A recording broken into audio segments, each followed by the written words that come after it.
So the first question of the night is, how long have you guys been writing and making music? Well, I'll start since I'm the older one.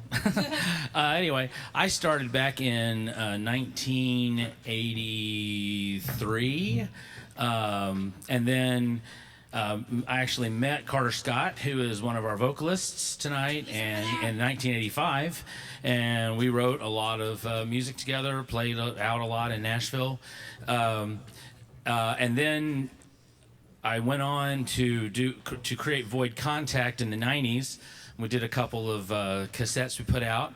And then I quit for a while. I got married, had a wonderful child and wife to support, and decided to go the route of information technology, and I kind of quit music for a while. And then Dark Days. No, not kidding. I'm just kidding. It was exactly what I needed at the time. And then my youngest came along and started singing at a young age. We started singing around the house when we would clean. And next thing you know it, yeah, we were always harmonizing while we were cleaning. Shout out to Jellyfish for teaching me harmonies. Exactly. Yeah. You've not heard That Is Why until you've done it while dusting. Anyway.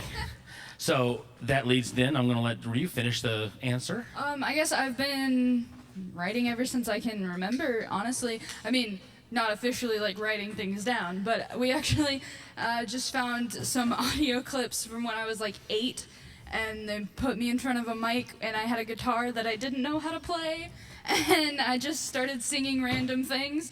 So yeah, I guess I've been writing ever since I can remember. I don't know when I actually started putting it down and like doing things with it, but best lyric ever when she was 8 years old. The lyric that she started singing as she was strumming the guitar was "No one has your eyes in this facility."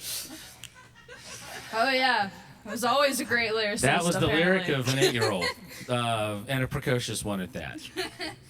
Awesome. So next question is, when did you guys first start writing songs together, and whose idea was it? Well, I mean, I think I initially, David is definitely the technology recording savvy one. So I think it started off with me just coming with songs and going, hey, I wrote a song, and him going, let's do something with it. And then from there, I think he ended up coming to me. Actually, Demon Inside, we wrote together. In 30 minutes, it was really cool. He actually came to me with an idea, because I had been bouncing around the idea of doing music about supernatural, because I might be a little bit obsessive. And he came up with this idea of the chorus and came to me, and we sat down, and then I came up with the first verse in the shower, and then we sat down and hashed it out, and I think we've been kind of It didn't take us 30. Yeah, it didn't take us 30 minutes to record it. It took us 30 minutes to write it. Yeah, But yeah. so then we just kind of, I guess it went from there, really. And we've actually, we also co-wrote a song, also for Supernatural Perspectives, called Yellow Eyes. And for fans of the show, that will actually have significance and meaning. It's sort of a kind of a Big band jazz. Jim Morrison. They did Moondance. Yeah. Not Jim Van Morrison, Morrison. Van Morrison. Jim Morrison's of the Doors. Thank you. I'm showing my age. Awesome. So who are your top musical influences? I'll go first. There's a band called Jellyfish. Many of you may have heard of, many of you may not have. They're my more recent influence. Before that, I grew up listening to Yes, a lot of Yes. I love Yes. I'm a big fan of Billy Joel. I've got pretty much every Billy Joel album made. Huge fan of Chicago, Toto, the Beatles. Gotta love the Beatles. And Supertramp. Huge fan of Supertramp. Yeah, if you want to know in detail, you can go to those. That's true. I did a series of videos leading up to this on all my different influences. Alan Parsons Project is one I did not get to mention because I didn't have enough weeks to do it, because we did an 8-week promotion time. Alan Parsons Project actually just recently came out with an album called The Secret, so that was cool. So now, Rachel, what about your influences? That's a very good question. I mean, I guess a lot of I listened to a lot of different music growing up. I listened to all the stuff he liked.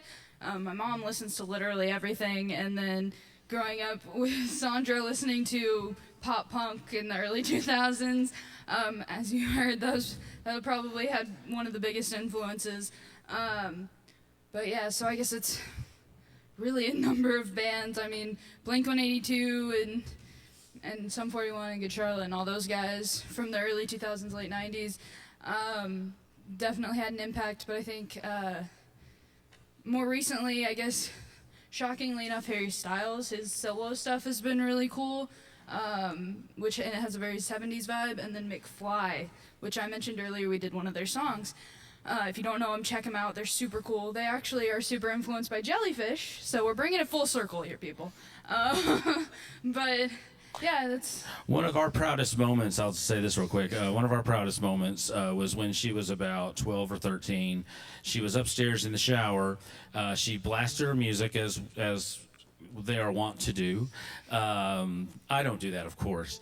But anyway, she was blasting her music, and we're expecting to hear your usual Green Day and whatever was. And all of a sudden, Frank Sinatra came on, and she was singing with every lyric. And then Frankie Valli came on after that, and she was Dion singing. and the Belmonts. Yes, Dion and the Belmonts. So her influences go even wider than what she just said. I just wanted to. We were like, we have done the right thing. Awesome. So, how many instruments do you each play? Well, I sing. I think I see myself primarily as a singer. I play drums. I think that's my second more. I guess I'm best at drums of the two, and then keyboards. And keyboards, of course, give me a lot of flexibility with all the technology. And then one thing I've never been able to master is a stringed instrument.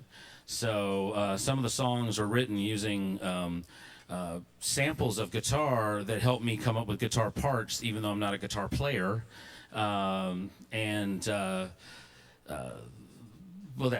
pretty much it. And then Ray. Well, it depends on if you mean well or, I mean, I sing.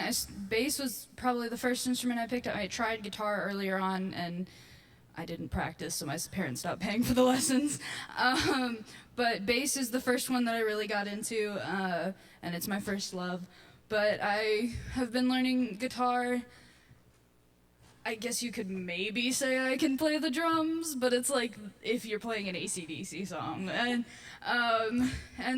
I've learned a little mandolin, and I don't know, I like to play around, but I'd say the only instrument I'm really good at is bass. Awesome. All right. So, what is your guys' favorite song off the new album, Form Over Dysfunction? Let's see, that's a good question. There's a song on there that I wrote the lyrics to back in 1991, 92, called All That She Sees. And I wrote it as a rock song. It had your basic bass, drums, guitar, keyboard arrangement, kind of bombastic, because I was also into Marillion, if anybody knows who that is. This song kind of had a Marillion vibe to it. And then recently I took it and had this idea, and I basically made this sort of cinematic. You said it sounded like Rachel heard it and said it sounds like the soundtrack to a fantasy movie. But basically, I had Daniel Lee, who you will see later, playing violin. He's one of our violinists. He played all the violin parts on the recording. So basically, the arrangement of the song was violins, cellos, and then me playing a lot of metallic, sort of very unnatural keyboard sounds. And then a lot of layered vocals. So the song really does have I couldn't replicate it live because of all the effects and everything. So that's probably my favorite, just because of it's such a departure for some of the other stuff. That's mine. That's a really hard question. They're all pretty good. I know Ashlyn Zimmerman over there in the back loves I Don't Care. That's definitely her favorite. But I'd say mine probably is He Made His Bed. Now, I do have to say my all-time favorite Void Contact song is Rainy Day. It's so good. It's off of the first album that I am. Many Happy Returns. I got it. But no, He Made His Bed. I just think it's a really well-written song and greatly arranged, and it makes me cry every time. All right, we're just gonna do a couple more questions. It seems like everybody's about ready. So, David, what made you finally want to play live? Well, actually, I was playing at a friend of mine's birthday party. I say playing, I was singing backup for him. Mr. Mark Horowitz, who is in this show as our keyboardist, trombone, and saxophone, and all-around multi-musician. And these group of guys that you're about to see sounded so good, and I just thought, I don't know, it just gave me the bug, you know? Really, that's what it boiled down to. Is I got up on stage for the first time in many years, and I thought, man, but I haven't done my own music in 30 plus years, you know, live, I mean, because I pretty much just do things in the studio. So yeah, that's it. I was like, I want to do this. And then Mark was like, heck yeah, you ought to do this. And then we started pushing for it and started coming up with picking the songs and, planning the show. Awesome. All right, for all my nerds out there, Rachel, why Dean? Oh, Dean? Oh, that's a very good question.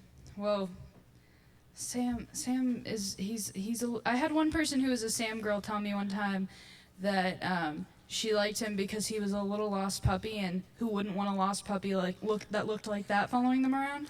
So I can understand that, but I don't know, Dean's just funny. His wit fits very much with my humor, and I don't know, he's just not as much of an idiot, if that's okay to say. So.